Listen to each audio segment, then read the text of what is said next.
Good morning. Good morning and welcome to First Parish in Concord on this beautiful January day. A little bit of freezing rain to greet you on your way to church, and those of you who are at home are feeling very cozy there, so welcome to church. I want to welcome everyone to our service today, those who have joined us in the sanctuary and those of us who are joining online at home. We're glad that you have joined us. If you're watching this later on YouTube, welcome to you as well. This morning we have our guest organist, Miranda Loud, with us. Welcome, Miranda. We're glad you're here. We're looking forward to hearing your music all month long. In our Zoom platform, we have Teresa, who is our Zoom host today. Thank you, Teresa, for taking care of the good folks in Zoom land. You can chat with Teresa with the chat there, and she'll be posting things up that will be helpful throughout the service as well. We have our caddy on tech in the back. Thank you so much for propelling this out into the world and keeping us online. We really strive to be accessible here at First Parish in Concord. We have hearing assist headphones in the back, if those would be helpful to you. There's an elevator through these doors over here, and all of the restrooms have accessible stalls. We are glad that you are here this morning. We are grateful to all of you for taking care of this community. To keep us all safer, masks must be worn in the building. Also, social distance, please. Our worship leaders, choir, and teachers are all vaccinated. We strongly encourage vaccination for anyone who is medically able, as this is how we will take care of ourselves and one another. The choir will sing one anthem, and the congregation will sing the closing hymn. We are keeping the windows open to improve ventilation, so if you need to, just sit in the center part of the church or bundle up a little bit. We would like to remind you to stay home if you are not feeling well, even if you think that it is just a cold. If you or a family member has tested positive for COVID, please call or email a member of the church staff. If there has been a COVID exposure here at church, we will let the congregation know. Together, we covenant to reduce the risk of COVID by each doing our part. Welcome to church this morning. Let us worship together. Our call to worship this morning are words by David Pohl. David Pohl is a member of this congregation and a longtime minister in the Unitarian Universalist tradition. He says, "We come to this time and place to rediscover the wondrous gift of free religious community, to renew our faith in the holiness, goodness, and beauty of life, to reaffirm the way of the open heart and the open mind and the full heart, to rekindle the flame of memory and hope, and to reclaim the vision of an earth made fair, with all her people one." Let us worship together. Liz? Good morning. Good morning and Happy New Year. We light our chalice today, and if you at home have a candle or a chalice that you would like to kindle, we can all do that together. Our chalice is the beacon of our religious community in all times, through good times and through hardship, through peace and strife, through health and illness, through love and loss. We kindle our flame, and then we say together our chalice lighting response words. They're in your order of service or on your screen. O flame of our faith, open our hearts and fill our bodies and souls with persistent strength. Enliven our spirits and engage us deeply in this life of ours, this sacred, essential moment now. Let's settle in together with our centering music.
Let's join together in our responsive reading. It's in the back of your gray hymnal, number 593, or it will be on your screen. Again, number 593 in the gray hymnal.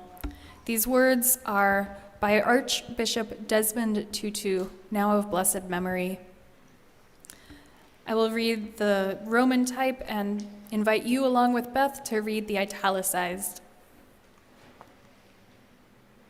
Liberation is costly. Even after the Lord had delivered the Israelites from Egypt, they had to travel through the desert. They had to bear the responsibilities and difficulties of freedom. There was starvation and thirst, and they kept complaining. They complained that their diet was monotonous. Many of them preferred the days of bondage and the flesh pots of Egypt. We must remember that liberation is costly. It needs unity. We must hold hands and refuse to be divided. We must be ready. Some of us will not see the day of our liberation physically. But those people will have contributed to the struggle. Let us be united. Let us be filled with hope. Let us be those who respect one another.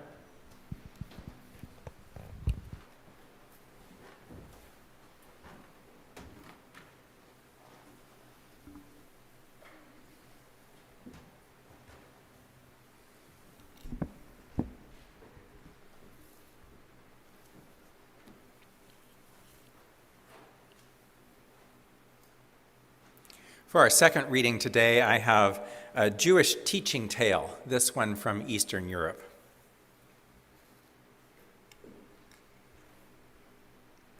Once there was a man whom the entire village knew to be a liar. He would say anything that came to his mind. He did not care if his words could be proven or not.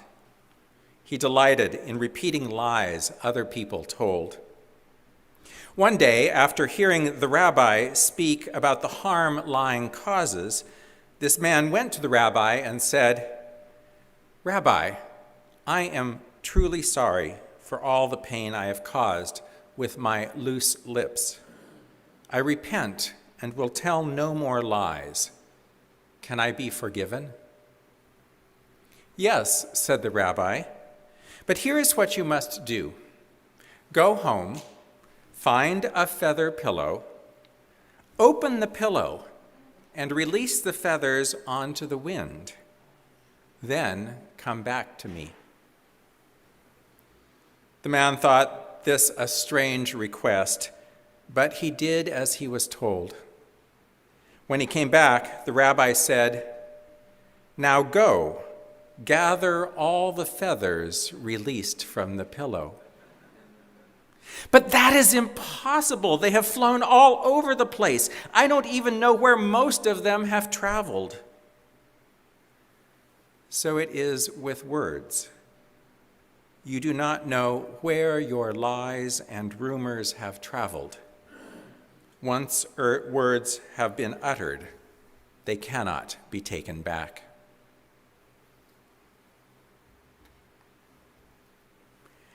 The feathers on the wind from the Capitol riots of January 6th last year have traveled far and wide, and there is no getting them back in the pillowcase.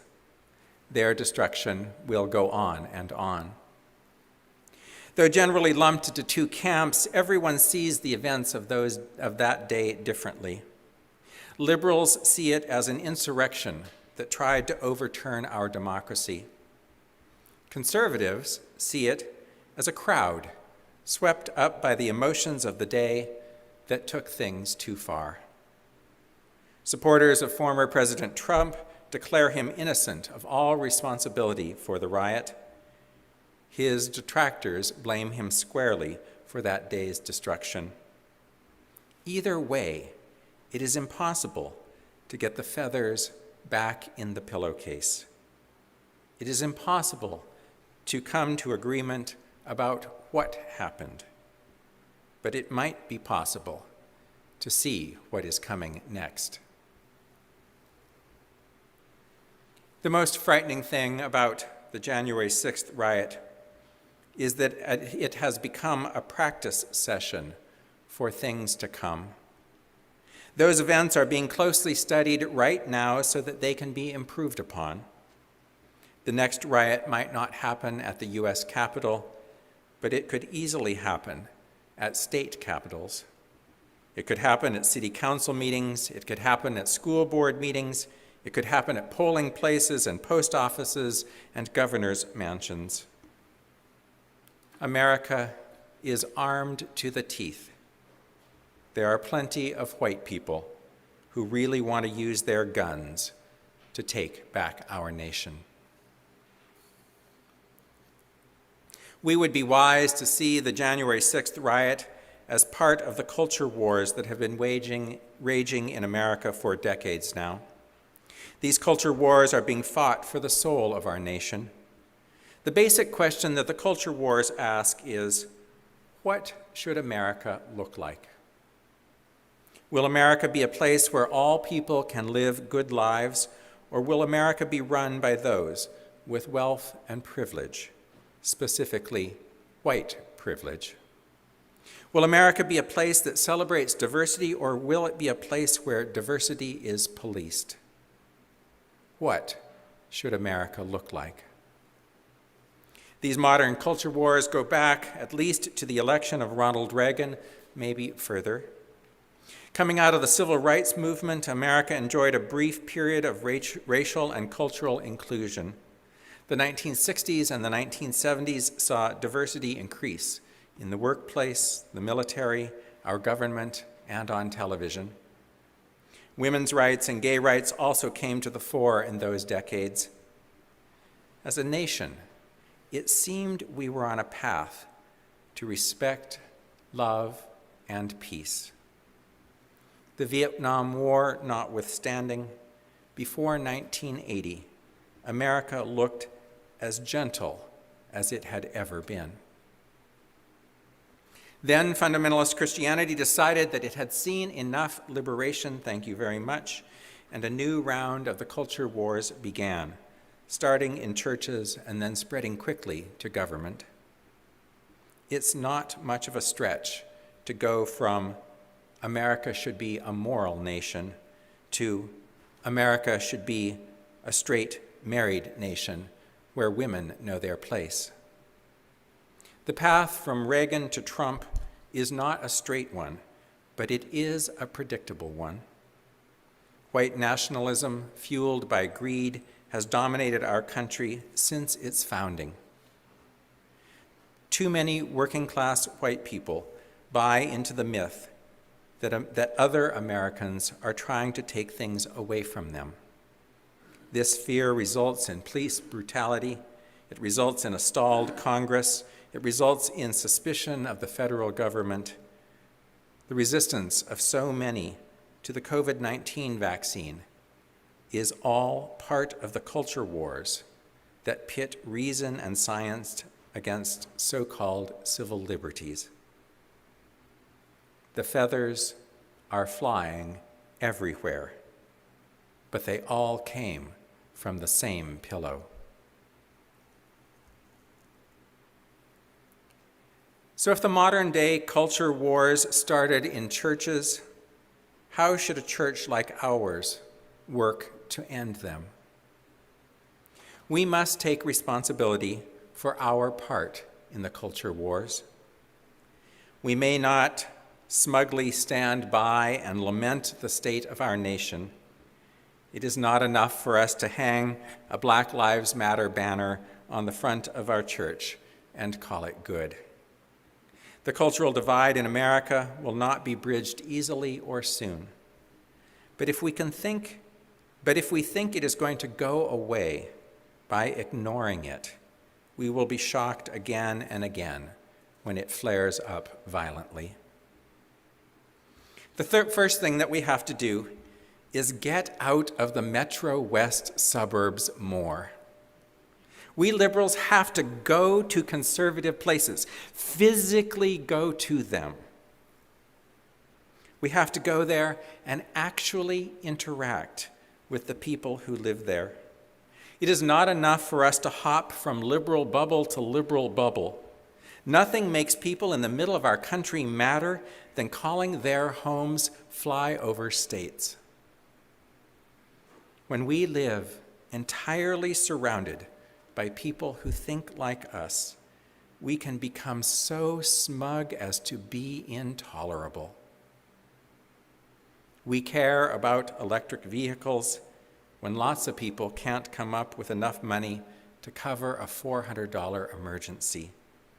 We yammer on and on about the stock market when most Americans have less than $10,000 saved for their retirement. We wonder aloud why businesses can't get employees without ever stopping to consider that many Americans need 2 or 3 ill-paying jobs just to survive. Until we really see the people who live outside our liberal bubbles, they will have no reason not to despise us. 1 year later, we do know some things about the January 6th riot. We know the crowd included educated, professional people. We know the rioters were acting on the misguided notion that the U.S. Capitol belonged to them, a form of white privilege. We know that some were organized by right-wing groups and some were just there on their own. We know the symbols they carried that day mean a great deal to them. Trump flags, Confederate flags, don't tread on me flags, QAnon flags. We know they were convinced President Trump wanted them to sack the Capitol. We know they were proud of their actions as evidenced by all of the jubilant social media posts that appeared. We know the rioters see themselves as courageous patriots, as ardent Americans. And we know that day will be reviewed over and over again in preparation for the next time. As much as possible, it is important to get to the bottom of what happened on January 6th and to punish those responsible.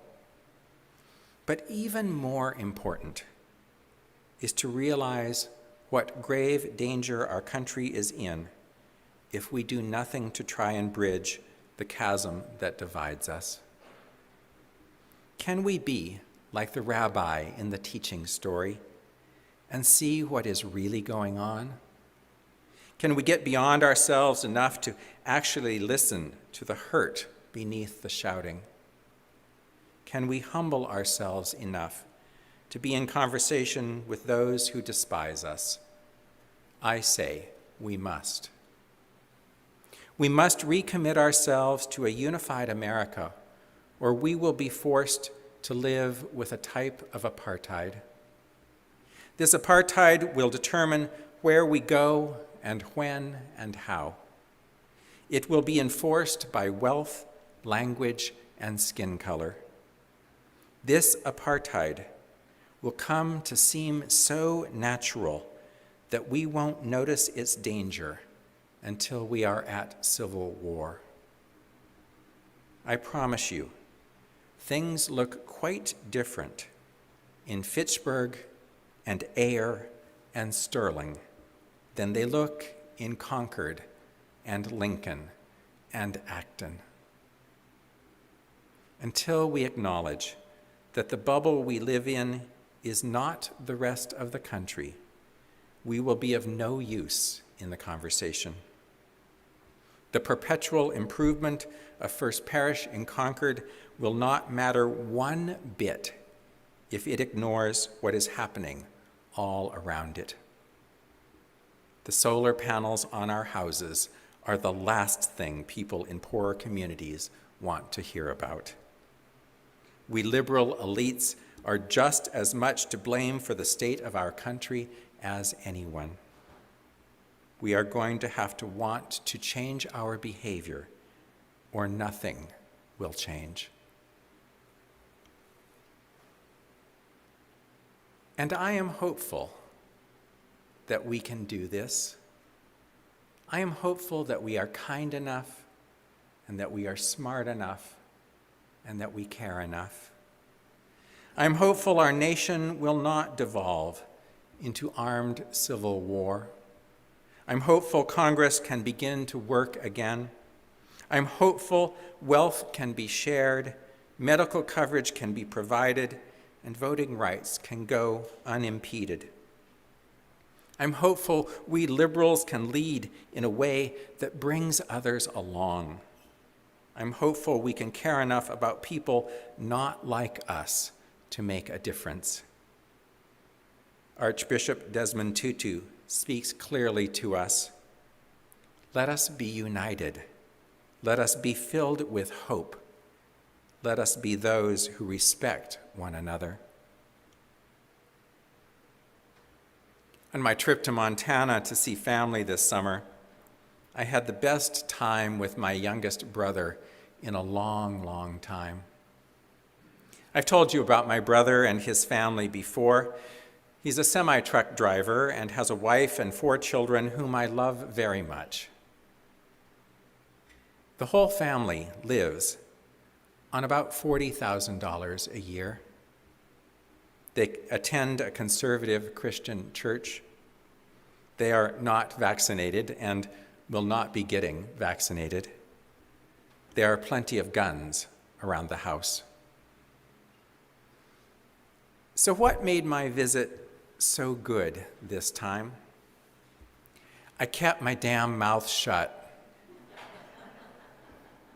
I played with my niece and nephews. I helped my sister-in-law cook many meals. I hauled wood. I hauled hay. I took an interest in whatever little project my brother was working on. It did not diminish me in the slightest to just go along. By keeping my damn mouth shut, my brother felt seen and heard. I was not a threat. He knows my politics. He knows my beliefs. He knows how much money I make. He knows where I live. We had a great time as brothers, simply because I put our relationship first. We are brothers. It matters that we get along. The same is true for our nation. We are siblings. It matters that we get along. May we all be willing to take the first step. So be it. Amen. There's a question to ponder. If you're online, just put your answers into the chat and you all can see what you're saying there in the Zoom land. Here in the sanctuary, if you're near someone or just move a little nearer, we're still practicing social distancing. Talk for a couple of minutes about what gives you hope for our democracy. What gives you hope for our democracy? I'll ring a chime to end the session.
On August 12th, 2017, more feathers from the pillow, we witnessed another day of horror and death in the Unite the Right rally in Charlottesville, Virginia.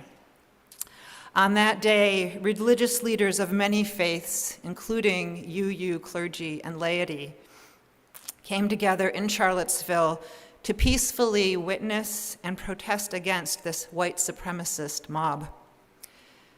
Their steady resolve and courage in the face of violence and hate deeply inspired me, as did these words of UUA President Susan Frederick Gray. Only love can truly confront this corruption that puts our democracy, our liberty, our personal safety at risk. Love is more powerful than any weapon, even when it doesn't feel that way. Her words brought to mind the passage from 1 John 4:18. There is no fear in love, but perfect love casts out fear. And I wrote this simple hymn. And so we sing the song today at this time when we must still witness and work for justice, truth, and equity in this precious democracy of ours.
Let us continue in the spirit of love and in a spirit of prayer and meditation. You are always welcome to share the prayers, the worries and fears, and the love that is on your heart and on your mind with me or Howard as your ministers. And we will share each week on your behalf what you would like to share with your community. This week, we hold a sorrow and a joy. First, we lift up Sid and Kathy M. Sid's father, Sidney, died on New Year's Eve. May there be gentleness for Sidney's family, for Sid and Kathy as they grieve. And in joy, Doug and Rosalind welcomed a new grandbaby, Ava Rose, on January 5th. Welcome, little one, and congratulations. Who else is on your heart and mind? I invite you to call their name aloud, either here or at home, or to type their names into the chat at home.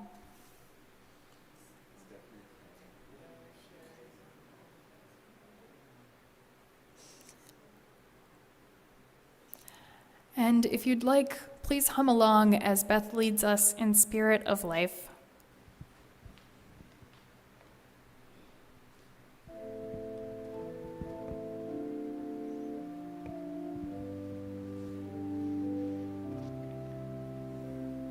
Spirit of life, come unto me. Sing in my heart all the stirrings of compassion.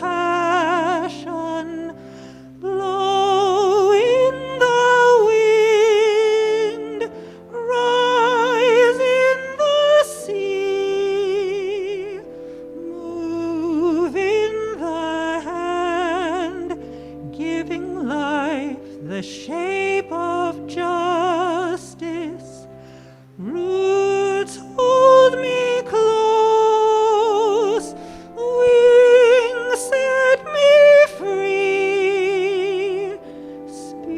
Spirit of life, come to me, come to me.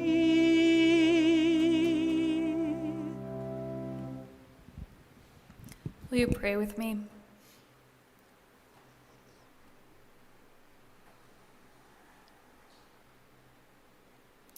Great Spirit of life, God of love,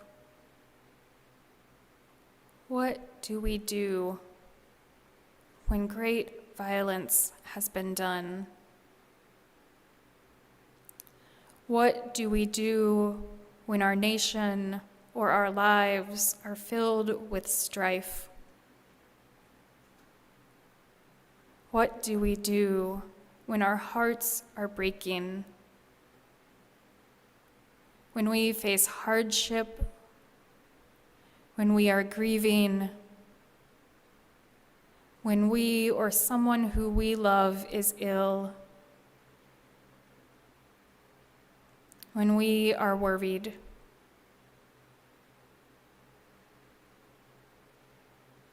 What do we do when our hearts are broken? Help us to lament, to name what it is that hurts and where and why. To rage, yes, to rage when we need to rage. To cry when we need to cry. Help us reach out in our anguish, whether we seek support, whether we build a bridge, whether just with one another we sit and look around at all of these feathers scattered about. Help us listen to our grief, to our complaints, and to the complaints of our neighbors here at home and all the way across the country, all the way across the world. Help us reach out to one another and remember that we are siblings.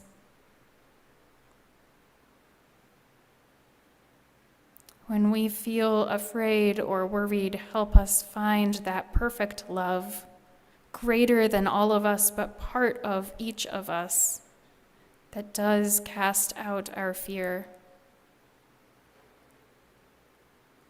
Let us be bathed in that love. Let us move from that place of love.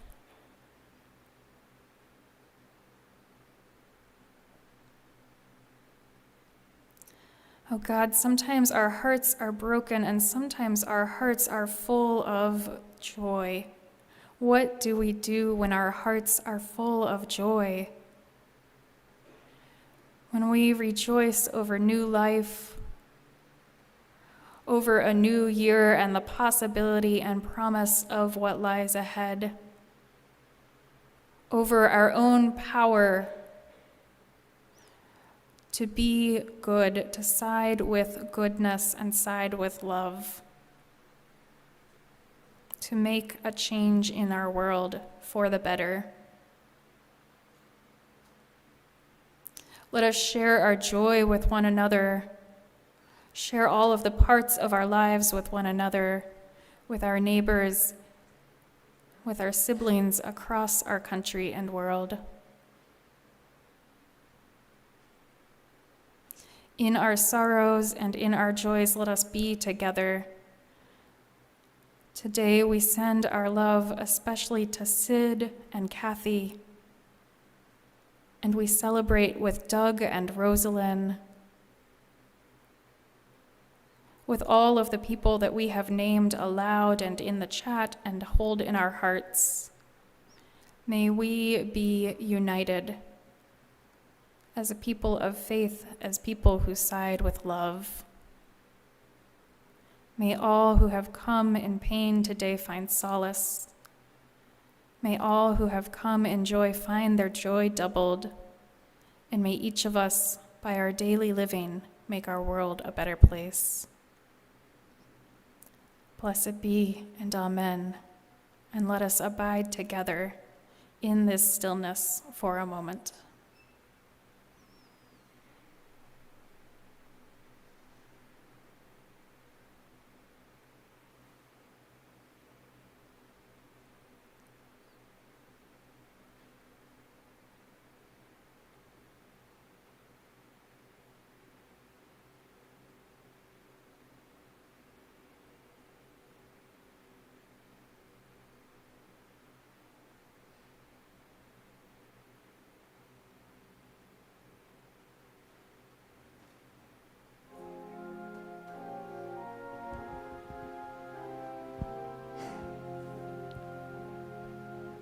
Find a stillness, hold a stillness, let the stillness carry me. Find a silence, hold the silence, let the silence carry me. In the Spirit, by the Spirit, with the Spirit giving power, I will find true harmony.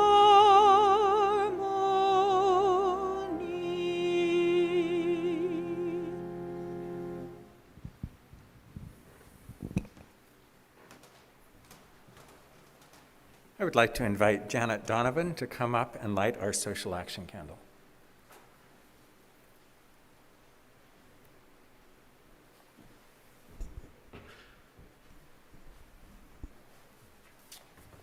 I'll go ahead and light it for you, and you can take your mask off.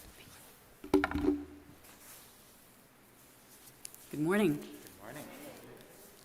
On behalf of the Immigration Justice Task Force, I light the social action candle today to recognize the outpouring of support for two Afghan families by volunteers from First Parish and the Concord Interfaith Afghan Family Support Team. We met the first family in November when a group of us went to the airport for their midnight arrival. We were excited and a little nervous as we watched the family emerge, the family of 12 emerge from the gate, looking exhausted and a little bit dazed, but all smiles. Within minutes, Jane B., our fabulous volunteer coordinator, was surrounded by a gaggle of children speaking in some mysterious universal children's language that the children and Jane shared. I made friends with one of the boys who was anxious to show off the English that he was learning. "How are you?" he started, repeating his name over and over until I could say Musawar, and holding up his 10 fingers to show how grown up he was. We knew right away that this resettlement project would be a labor of love. With the help of volunteers, the family is settling into their apartment in Lowell after dealing with a broken furnace, malfunctioning plumbing, and the loss of electricity. I had heard that Afghans were known for their hospitality. Still, I was touched when they greeted me with a fragrant cup of tea and a plate of pistachios and dates. All the volunteers get this welcome each and every time they arrive to take the family grocery shopping, play soccer with the kids, familiarize them with their neighborhood, and provide English lessons and hot meals and so much more. Little 4-year-old Mobasser was the first to get a school placement. He began the first day of school full of pride and determination until his mother had to leave him sobbing and on his own. Imagine this little guy experiencing school for the first time in a classroom where no one spoke his language. But the teachers were great, and by the time his mother, his sister, and I arrived to walk him home, Mobasser was bursting with exciting stories. I wanted so much to understand what he was saying, but now it was my turn to be left out, so I had to settle for laughing and otherwise just playing along with the excitement. I have not met the other family, 2 young adult sisters from the persecuted Hazara ethnic minority, whose other family members were left behind in Afghanistan. For now, they're living in an apartment provided by a generous couple here in Concord. Volunteers have taken the sisters on multiple outings, and by all accounts, they're enjoying their English lessons and the food they receive from Open Table. The Afghan volunteer team will update you and offer you more opportunities to join in supporting these families as they face the challenges of getting jobs and paying their rent. Until then, I plan to learn more phrases in Dari and to practice the Afghan dance moves that the kids have shown me. Thank you. Dashako.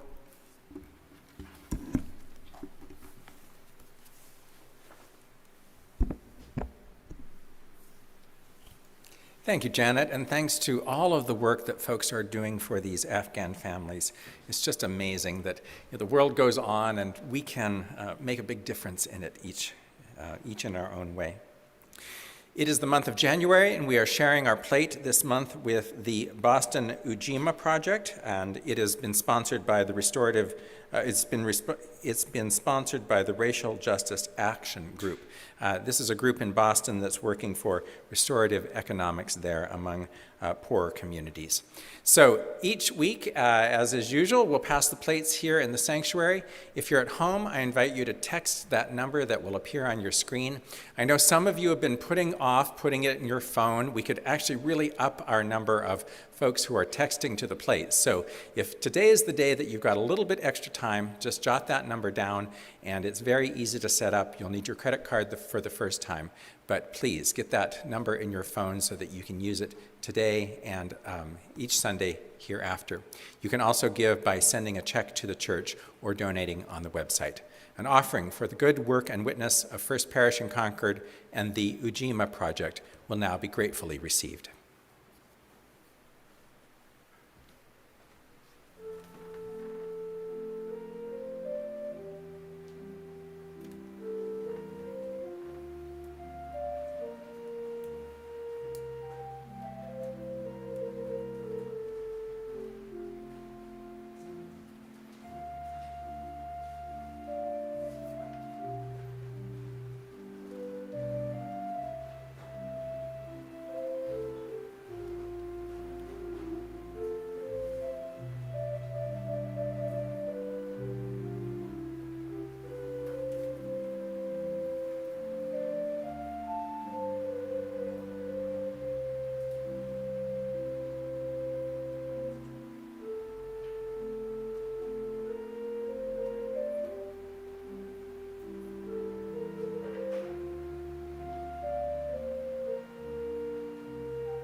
Thank you, Miranda.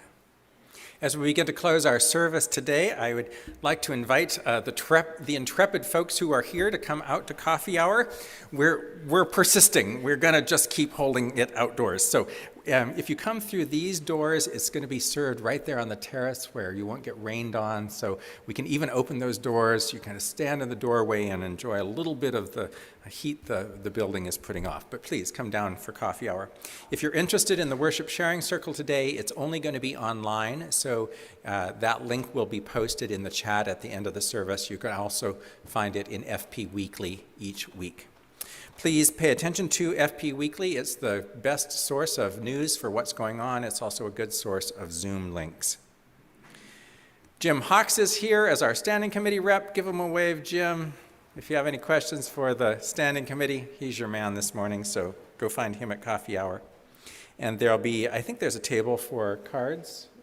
Yeah, out there. Find a table. You can write cards to folks for the pastoral milestones. Want to encourage you to come to church next week, either in person or online.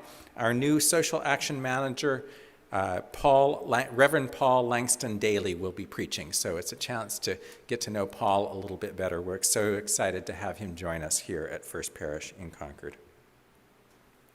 There's a story, a connection with our closing hymn that I just want to tell you about.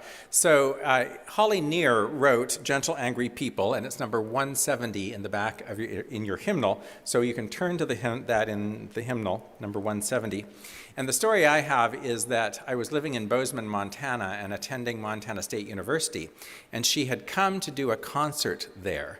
And I had only recently been really out as a gay man and was sort of figuring out how to do this. So we go to the concert. She does a great concert, and at the end of it, it's clear that she's not going to sing this song.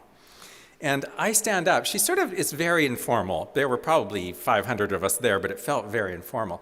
And she's closing the concert, and I realize she's not going to sing this. And so I said, would you please sing Gentle Angry People with us? And she agreed. She did. It was great. She just added it in, and we sang it. Let's stand, sing it together ourselves. Number 170, We Are Gentle Angry People.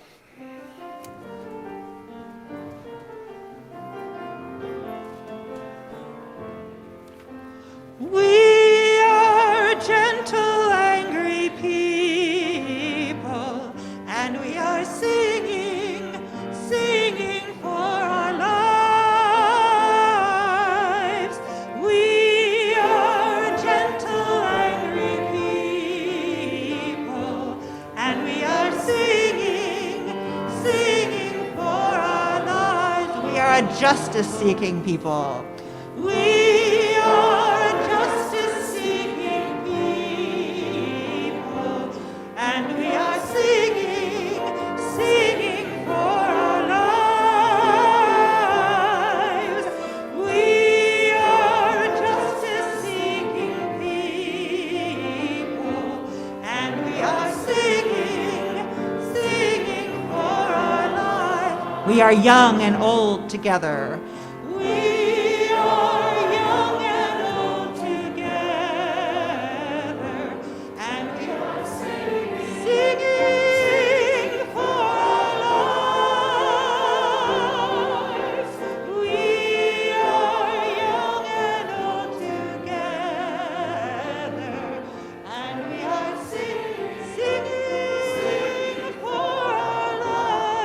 We are a land of many colors.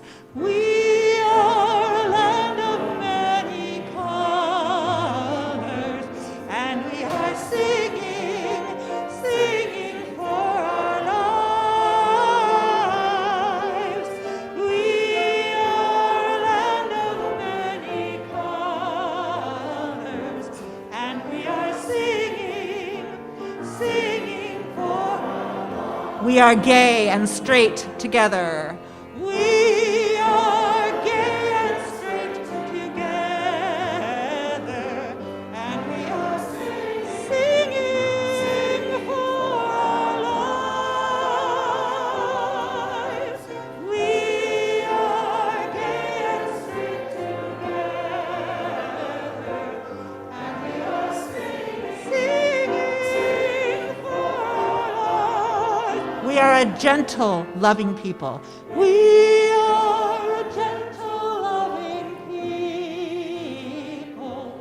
And we are singing, singing for our lives. We are a gentle, loving people. And we are singing, singing for our lives.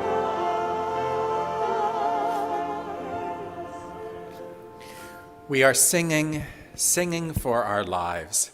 Let us keep singing, no matter what happens, no matter where we go, no matter what happens to us.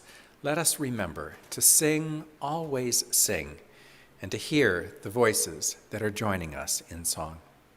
Please join me in the first parish benediction saying, "Go out into the world in peace, have courage, hold on to what is good, return to no person evil for evil, strengthen the faint-hearted, support the weak, help the suffering, honor all beings."